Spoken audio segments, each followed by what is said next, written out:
Bien, hablemos entonces ahora de la física epicúrea, ¿sí? Como dijimos, lógica en función de la física y física en función de la ética. ¿En qué sentido una física está en función de la ética? Bien, está en el siguiente sentido, en función de la ética, en el sentido de que la física permite liberar de errores. Una adecuada visión física de la realidad permite liberar al alma de errores, y estos errores son los que suelen ser la causa de los terrores, ¿sí? De los miedos que impiden ser feliz, ¿sí? Uno de esos miedos es el miedo a la muerte, otro a la acción de los dioses, otro a los terrores naturales. ¿Estamos?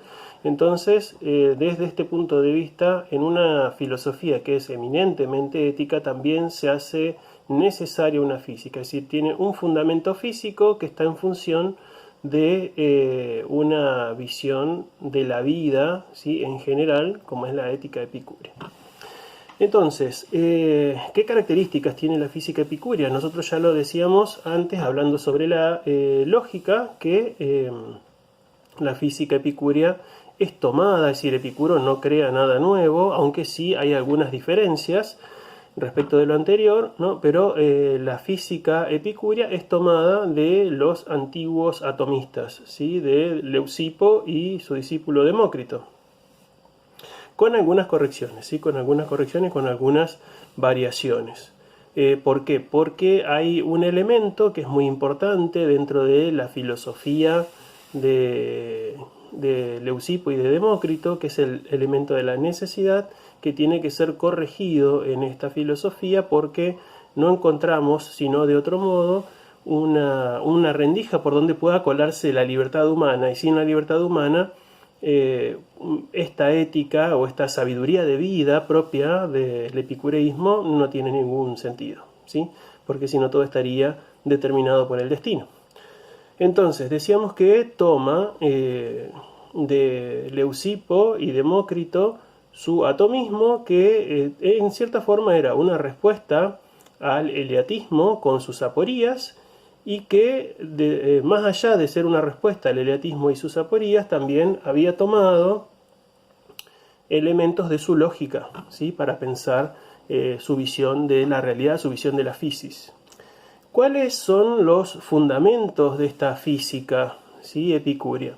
Lo primero es que nada surge del no ser, ¿sí? De la nada nada es, ¿sí? Ese viejo principio, ¿no? Que podría ser una primera formulación del principio de razón suficiente. Nada hay sin razón suficiente. Bueno, de la nada nada surge, nada tampoco se disuelve en la nada, por lo tanto la realidad es siempre la misma, ¿sí? Todo lo que ha existido una vez existirá siempre y siempre será así.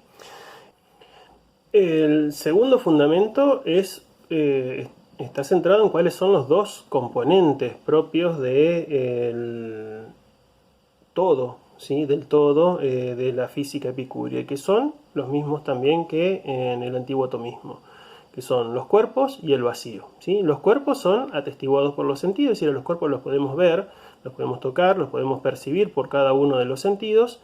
En cambio, el vacío no lo podemos ver, no lo podemos atestiguar, no lo atestiguan los sentidos. Entonces, y aquí uno le preguntaría a Epicuro, bueno, entonces, ¿cómo conocemos el vacío? ¿Cómo sabemos que hay vacío? Bueno, el vacío es puesto en evidencia por el movimiento. Lo que a nosotros nos habla acerca del vacío es el movimiento de los cuerpos. Sin vacío no habría movimiento posible, ¿sí? Sin vacío no habría la posibilidad de que los cuerpos se desplacen o que los cuerpos cambien de una posición o de un estado a otro, ¿sí?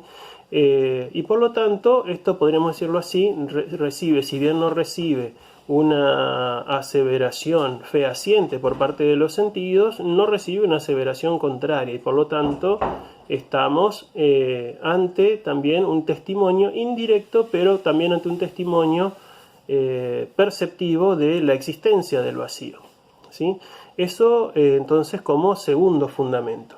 Por otro lado, también en tercer lugar, hay que decir que la realidad es concebida como una realidad infinita, ¿sí? La realidad es infinita en el todo, en la totalidad de la realidad, como también en cada una de sus partes, sobre todo sus partes infinitesimales, que son los átomos, ¿sí? Los átomos también son infinitos. Como infinito también es el vacío, ¿sí? El vacío también es infinito. No podrían existir infinitos átomos en un vacío que fuera finito. Si el vacío fuera finito y los átomos infinitos, entonces no habría lugar para el movimiento, ¿sí? Con lo cual, tanto átomos como vacíos son infinitos, ¿sí? Y entre los átomos también hay que decir que sus formas van a ser infinitas, ¿sí? Sus figuras van a ser infinitas. Bien, entonces, como un cuarto fundamento, también tendríamos que decir que la realidad está compuesta por cuerpos, ¿sí? Cuerpos compuestos y por cuerpos simples, ¿sí? Estos cuerpos simples que son indivisibles, es decir, átomos, ¿sí? Indivisibles, eso significa átomo, indiviso, átomos sin partes, y esto impide el ingreso de una idea que había sido planteada ya también por cierta física antigua y retomada por Aristóteles, de la infinita divisibilidad de la materia, ¿sí? Es imposible que haya infinita divisibilidad de la materia en el pensamiento de Epicuro, como tampoco lo había lo había en el atomismo antiguo, dado que la infinita divisibilidad de la materia abría las puertas a la posibilidad del no ser, ¿sí? Entonces, los átomos son la última instancia posible de composición de lo real. Más allá de los átomos no existe una división inferior posible, ¿sí? Y acá nosotros ya nos vamos encontrando con algunas diferencias, ¿sí? Respecto del atomismo antiguo. En primer lugar, hay que decir que una de las diferencias es que los atomistas antiguos consideraban que las características propias de los átomos eran la figura, es decir, qué forma tenían los átomos, ¿sí? Si eran formas regulares, formas irregulares, y otra característica era el orden que tenían, es decir, cómo se ordenaban entre ellas esas partículas, si una antes, otra después, una después, otra antes, ¿sí? Y por último lado, la posición, es decir, las figuras, los átomos, cada uno con su figura, podía estar en una posición, ¿sí? Con una dirección y un sentido distinto de los demás, ¿sí? Estas características sí cambian, la única que se conserva en el epicureísmo va a ser la de la figura, ¿sí? Que existen figuras de todas clases, ¿sí? Ellas van a ser las que explican las distintas cualidades fenoménicas de los cuerpos, las figuras, y luego va a haber otras dos características que tienen que ver también con cómo se explica la constitución de los cuerpos complejos, ¿sí? Los cuerpos compuestos dentro del epicureísmo. ¿Cuáles van a ser estas otras dos características? El tamaño, ¿sí? Donde Epicuro nos va a decir que también el tamaño de unas partículas, de unos átomos, y con respecto a otro va a ser variadísimo, pero no es infinito, ¿sí? No hay infinitos tamaños de átomos. ¿Por qué? Porque si las diferencias de tamaño fueran infinitas, entonces tendríamos que nosotros también encontrarnos con átomos tan grandes que pudieran ser percibidos por los sentidos, y eso no ocurre. Por lo tanto, los átomos sí tienen tamaños diferentes, pero más allá de que sean variadísimos, no pueden ser estos tamaños infinitos. Pero algo que es muy importante es el peso, ¿sí? Es el peso, que esto es lo que va a explicar el movimiento de los átomos. Y acá tenemos que hablar también de otra diferencia respecto de los atomistas antiguos. ¿Por qué? Porque en los atomistas antiguos el movimiento de los átomos era un movimiento caótico, ¿sí? Un movimiento, sí, que se daba en el vacío, pero se podía dar en cualquier dirección, ¿no? En la cual, ¿sí? Por momentos se podía producir, ¿sí? Algún vórtice caótico, ¿sí? Un movimiento vertiginoso que producía el choque de los distintos átomos, y estos choques de los distintos átomos provocaba el surgimiento de los distintos tipos de cuerpos compuestos. Esto no es así en la física epicúrea, ¿sí? Los átomos no se mueven caóticamente, sino que se mueven en caída libre y vertical, desde arriba y hacia abajo, en un vacío ilimitado. Si el movimiento es en vertical y en caída libre, de arriba y hacia abajo, entonces ¿cómo puede ser que se produzcan los cuerpos compuestos? Dado que si es así, Entonces la caída de todos los átomos tendría que ser paralela. Bien, para solucionar este problema, Epicuro incorpora la teoría del clinamen o declinación de los átomos. ¿Qué significa esto? Que sin motivo alguno, sin razón, ¿sí?, fortuitamente, a lo largo de su caída, en algún momento de su caída, los átomos, ¿sí?, cambian de dirección, y en este cambio de dirección se produce el choque con otros átomos, ¿sí?, el choque con cualquier otro átomo, y a partir de ahí es como se van produciendo los cuerpos compuestos, ¿sí? Se van produciendo los cuerpos compuestos. Esto tiene una razón de ser, ¿sí? Y es muy importante rescatarlo. ¿Por qué? Porque esto, como decíamos hace un ratito, tiene que ver con la concepción ética de Epicuro. Porque para que la ética de Epicuro tenga un sentido tiene que existir libertad. Y la libertad puede existir si hay lugar para lo imprevisto, ¿sí?, para aquello que no se da por necesidad, sino que se da de manera contingente.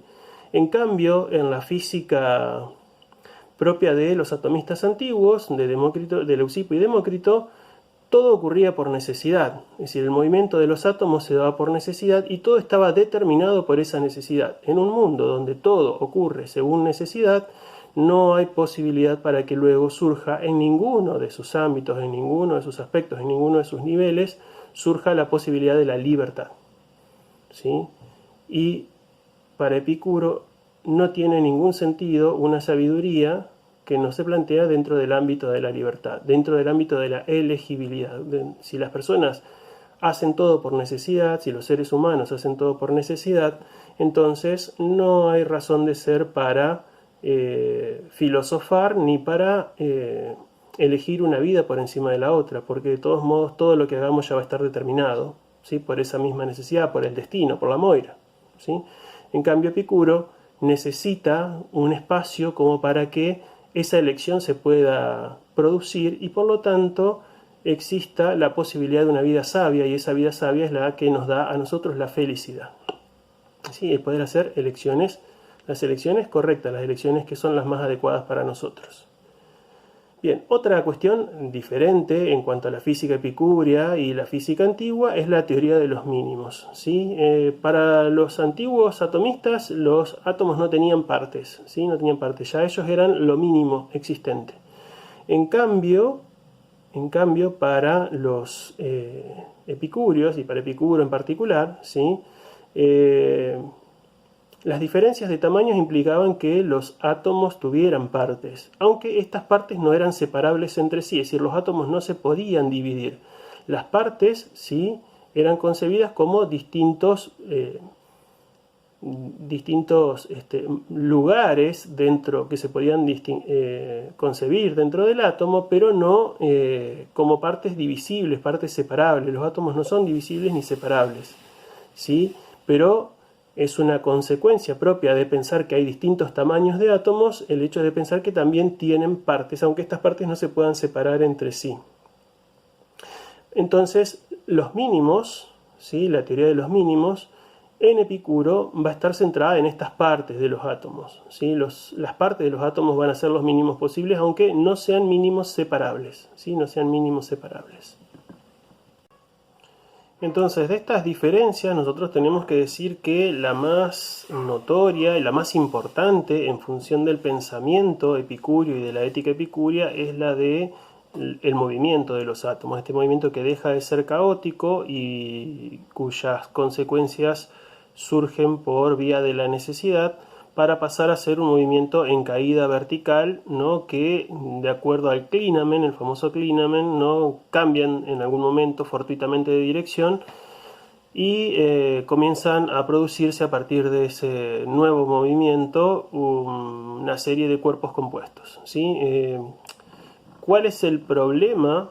¿Sí? ¿Cuál es el problema de este movimiento? Muy bien lo marca Reale cuando dice que entra en contradicción con aquel primer fundamento que decía que nada surge de la nada, ¿sí? De la nada nada es, ¿sí? Esto parecería entrar en contradicción con ese fundamento, dado que acá este clinamen surge fortuitamente, surge de la nada, ¿sí?, sin una causa aparente.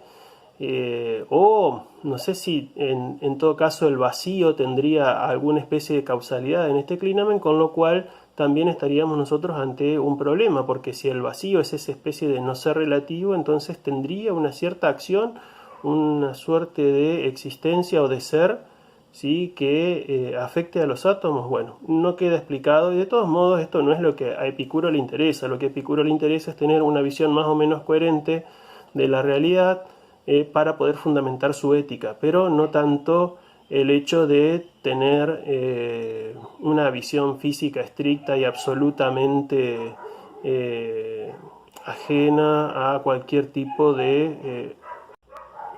lo que a Epicuro le interesa es tener una visión más o menos coherente de la realidad, y por lo tanto una física que si bien pueda ser coherente con su ética, no necesariamente tenga que ser exhaustiva. Bien, y cerrando el capítulo de la física epicúrea, lo que tenemos que decir es que en esta física no nos encontramos nosotros con la negación de ninguna de las realidades que nosotros concebimos, podríamos concebir actualmente, o que incluso en la antigüedad se pudieron haber concebido como no físicas, ¿sí? Si bien es una visión materialista de la realidad, también en esta visión hay lugar para el alma y para los dioses, con los problemas que conlleva la visión de Epicuro, ¿no? Por ejemplo, el alma aparece como también una entidad corpórea que está compuesta de átomos más ligeros, ¿sí? Átomos más ígneos, más airosos, ¿sí? Pero compuesta de átomos más ligeros. Los dioses también tienen una existencia él dice casi corpórea, ¿sí? Casi corpórea, porque también estarían compuestos de átomos que serían incluso más ligeros que los átomos del alma, incluso.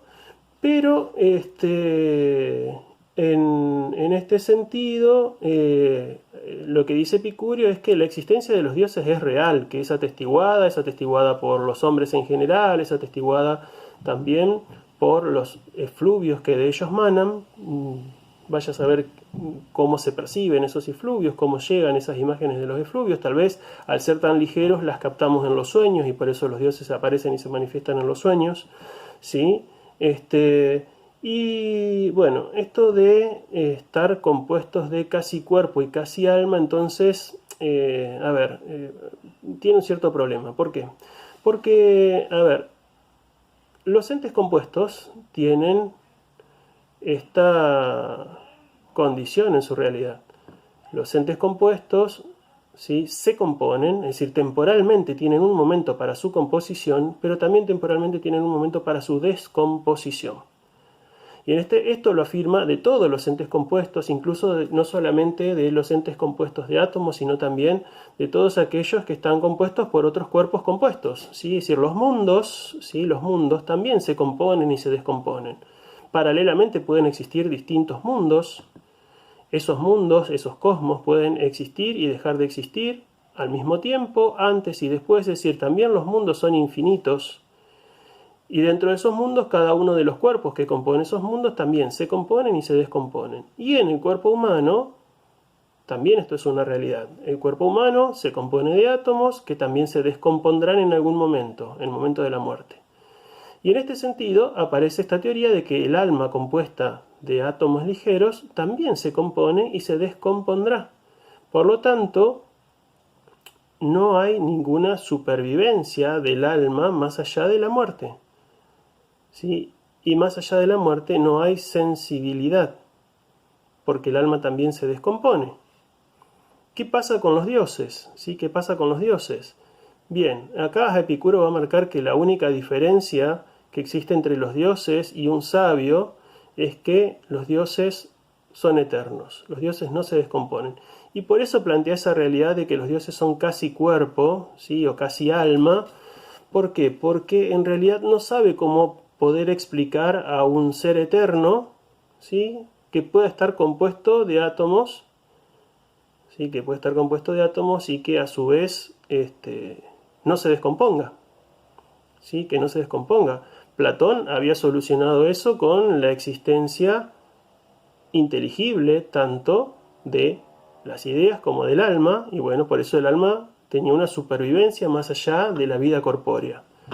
En cambio en Epicuro no, el alma no tiene supervivencia, pero ¿cómo es esta composición de los dioses que también son materiales para Epicuro? Sí, que también son compuestos de casi átomos que forman casi cuerpos, ¿sí? En el sentido de que son átomos y cuerpos mucho más etéreos que los nuestros, pero que a su vez no se descomponen. Bien, es un problema también que no queda cerrado en el pensamiento epicúreo. Pero lo importante de todo esto es la cuestión del alma, sobre todo. El alma existe, hay un alma. El alma es material, no es espiritual, ¿sí? No es puramente espiritual, no es inmaterial como podría serlo en el pensamiento de Platón o incluso en el pensamiento de Aristóteles.